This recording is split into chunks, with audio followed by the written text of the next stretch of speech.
Growing up in Ghana, our next guest witnessed disease, illness, and disfigurements that were often attributed to supernatural forces and witchcraft. He also witnessed firsthand the great work of organizations such as Operation Smile and Operation Good Samaritan, and that's what inspired him to pursue his dream of becoming a physician. We want to say good morning to board-certified plastic and reconstructive surgeon Michael Obeng. Good morning. Good morning. Welcome to you. Thanks for having me.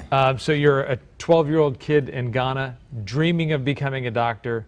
You get a medical degree at Texas, fellowship at Harvard, successful practice in Beverly Hills. How did all that happen? God has been good to me. Growing up in Ghana, things have changed in developing countries. But growing up, I was lucky enough to have food on my table every day, and I had a family that would encourage me. But it was a long, fetch from being, in the glitz and glamour of Hollywood. Yeah. And I got my first break when I was 20 to go attend college here in the United States. We came here at the age of 20, paid through school myself, worked multiple jobs, even drove a school bus at the age of 21. I was the youngest school bus driver in that county, and medical school, and ultimately finishing up my fellowship at Harvard. And it's all hard work, dedication, and perseverance. Wow. Did you have family here at all? Yes, I did. Yeah. I have some aunts and cousins and uncles. When I first came to America, I initially resided in the Alexandria area, D.C. area, and within the first week I secured my first job, working at a Mediterranean bakery, making pita bread. Okay. Making pita bread, and worked there, saving enough money to go to, so I deferred my first semester, which was fall of 1993. Yeah. And coming to America at the time, I thought $15,000 was nothing. I did the math as a young kid, saying, if I work 20 hours a day, I say $5 an hour, I would make enough money to go to school. And I realized there was something called taxes. Yeah. Yeah. But growing up, you don't think about, you got to pay taxes, right. You got to pay rent. Sure. Yeah. And then the reality set in. I realized, I'm far away from going to school, but with dedication and determination and perseverance, I had 3 jobs, and December 30th, I was able to save enough money to pay my first semester tuition. Wow. And got on a Greyhound bus from D.C. to Wichita Falls, Texas, where I received my undergraduate degree. And, still worked through multiple jobs. After that, I was able to get admission to medical school at the University of Texas. Yeah.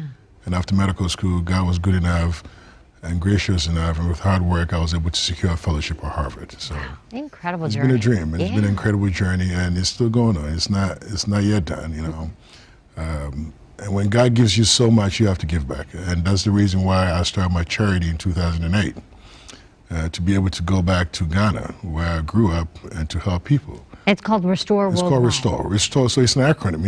It dawned on me one night. I said, this is what I want to do, restore. So restoring emotional stability through outstanding reconstructive efforts. And that's the acronym.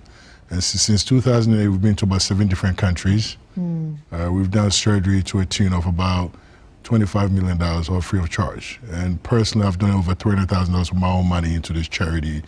It's the engine. My practice, my friends are the engine behind Restore. And we are looking for help to get more people involved and to also be able to restore more people. And just so I understand, you go to countries where obviously people cannot afford the sort of expertise that you bring to the table, and you help them. So plastic surgery is, or plastic reconstructive surgery is a specialty that even in the United States is not available to every city or every little town.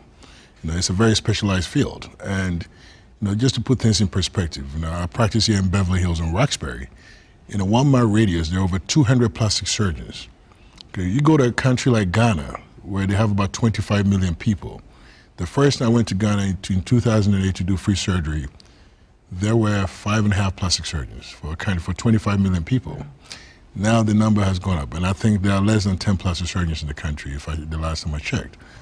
Our neighboring country, which is Togo. Togo has 11 million people, and there's 0 plastic surgeons. We've been to Gabon to do work. Last year in Gabon, we did about 60 procedures.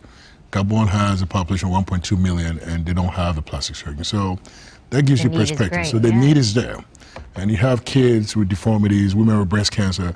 We did our first breast reconstruction in Ghana in 2009, and that was broadcasted because of the fact that women were dying at an alarming rate.